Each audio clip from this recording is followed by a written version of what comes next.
यजन संपन्न हुआ। एक तीर्थराज प्रयाग है, इस पवित्र भूमि को नमन करता हूँ। यहाँ पर सबसे पहले ब्रह्मा ने यज्ञ किया था, बृहद यज्ञ किया था, धातुओं से बनता है। प्रधन यज्ञ, प्र प्लस यज्ञ, ये धातु से बना है प्रयाग शब्द। उसके बाद त्रेता में भगवान राम ने किया। यहाँ पर भगवान राम और माता सीता के चरण पड़े। भरद्वाज मुनि का आश्रम था, वो यहाँ पर नित्य यजन करते थे। और महाभारत काल में युधिष्ठिर ने, महाराज युधिष्ठिर ने यहाँ पर यज्ञ किया। तो यज्ञ की धरती है, तपोभूमि है, त्रिवेणी बह रही है, जिसे संगम नोज कहा जाता है। संगम नोज एक बीमारी है, ये पूरा मेला ही संगम है। कहीं पर भी डुबकी लगाइए, लेकिन डुबकी लगाई त्रिवेणी में तो वो तो शरीर की शुद्धि हुई। पाप हमारे शरीर में नहीं चिपके हुए हैं, शरीर में गंदगी चिपकी हुई है। शरीर शुद्ध के लिए स्नान कीजिए। वो पाप तो मन में होते हैं। उसके बाद में यज्ञ कीजिए, हवन कीजिए, ध्यान कीजिए, भजन कीजिए, जप कीजिए, दान कीजिए, तब प्रायश्चित हो सकेगा। ये पवित्र भूमि है। यहाँ पर रास्ता देखिए ना, करोड़ों करोड़ों लोग निकल चुके हैं यहाँ पर। तमाम लोगों ने कैसे, मैं तो समझता हूँ प्रशासनिक ये सब जो अधिकारी हैं, किस तरीके से इसको संभाला। तो आए, स्नान की और सेल्फी ले रहे हैं, उसके अंदर खड़े हुए। मन कहाँ लगा हुआ है? सेल्फी में लगा हुआ है। सेल्फी में लगा रहेगा मन तो कैसे अंदर प्रवेश करोगे?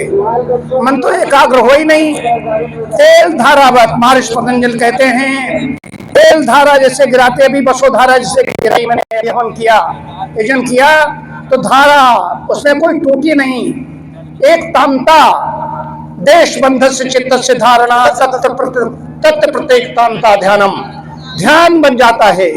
अंदर त्रिवेणी बह रही है, इड़ा पिंगला सुषमा जहाँ आज्ञा चक्र मिलते हैं। इसमें जब डुबकी लगाओगे तो कल्याण होगा। सिर्फ हमने संगम में डुबकी लगाई, बहुत यहाँ पर आए, बड़ी भावना से आए, उतनी देर के लिए हमें पुण्य मिल रहा है। लेकिन जब अंदर नहीं गहराई में, एक महाशिवरात्रि है आज। उधर जल थल नभ में भी जलचर हैं, थलचर हैं, नवचर हैं, उनमें मनुष्य विकसित प्राणी है। हमारी रीढ़ सीधी है। आज के दिन विशेष पर्व है, विशेष ध्यान साधना का दिन है महाशिवरात्रि। इसमें हमारी रीढ़ से ऊर्जा ऊर्ध्वगामी होती है। आज जो भी त्रिवेणी में अंदर अवगाहन करेगा, अंदर प्रवेश करेगा, संगम में स्नान किया, फिर अंदर जो त्रिवेणी हमारे यहाँ पर आज्ञा चक्र से कहते हैं, यहाँ पर अंदर गहराई में उतरे। इसी से सब कॉन्शियस हमारा जुड़ा हुआ है, चेतन मन जुड़ा हुआ है।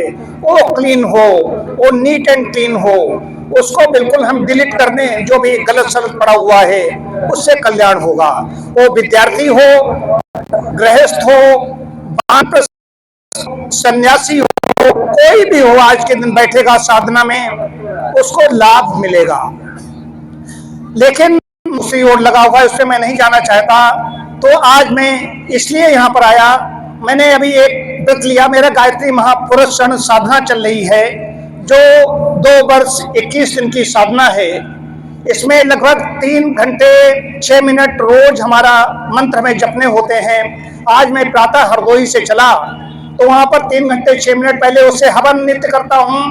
हवन के बाद में वेद की कक्षा, ऋग्वेद की कक्षा, उसके बाद में 3 घंटे 6 मिनट का जाप। फिर वहाँ चल कर के हमारे यहाँ पर सहयोगी थे, डॉक्टर TN पांडे जी हैं, दिनेश जी हैं, सब और भी बड़े बड़े लोग, अधिकारी लोग हमारे ऊपर नजर रखे हुए हैं। तो यहाँ पर मैं पहुंचा, इस स्थान पर पहुंचा, परमात्मा की कृपा से ही सब कुछ होता है। तो मैंने व्रत लिया था कि यदि मैं बसंत पंचमी से लेकर के महाशिवरात्रि तक प्रयागराज की तपोभूमि में, तपोस्थली पर यज्ञ नहीं कर पाऊंगा, तो मैं अपने कायाकल्प केंद्रम परिसर से 16 महीने बाहर नहीं निकलूंगा।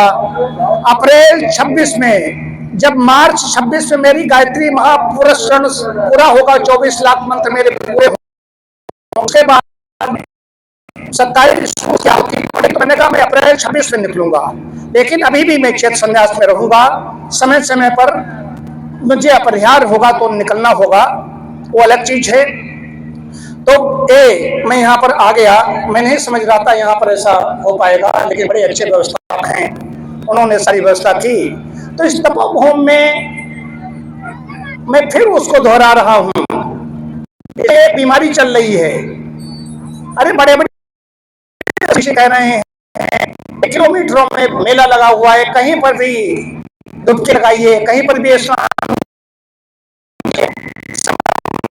जब बह रहा है, कहीं पर भी कीजिए, उसके बाद ध्यान साधना जरूर कीजिए। आवाज तो महाशिवरात्रि है, आज तो चूक नहीं होनी चाहिए, इसका विशेष ध्यान रखना है। इसी के साथ मैं अपनी बात समाप्त करता हूं और डॉक्टर पांडे से कहता हूं वे अपने विचार प्रकट करें।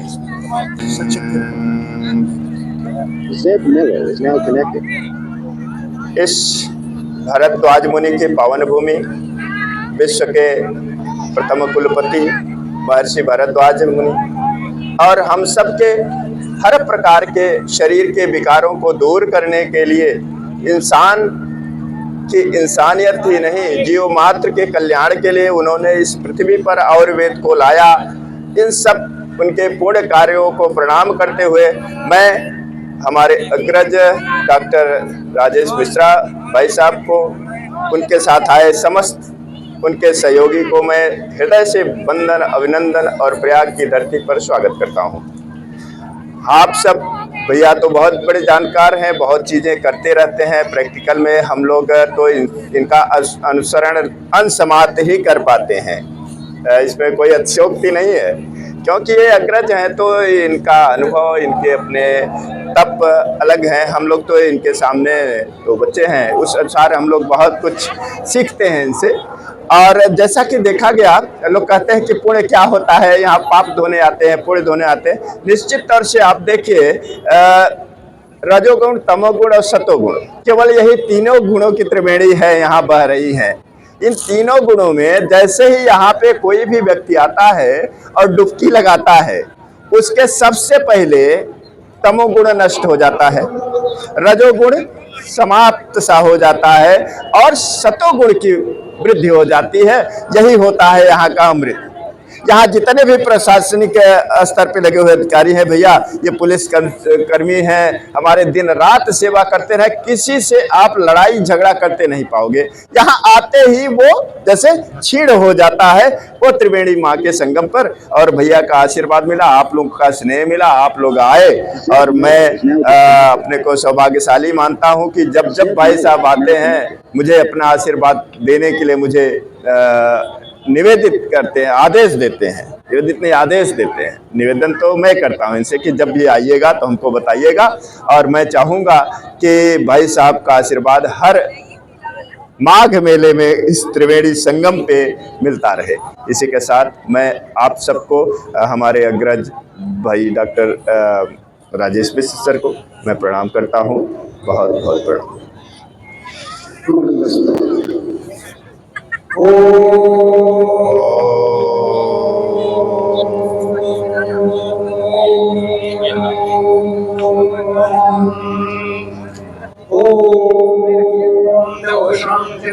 शांति पृथ्वी शांति आकाश शांति सदया शांति वनस्पतयः शांति ऋषि देवाः शांति ब्रह्म शांति सर्वं शांति शांतिरेव शांति सामा शांति। ओम शांति शांति शांति।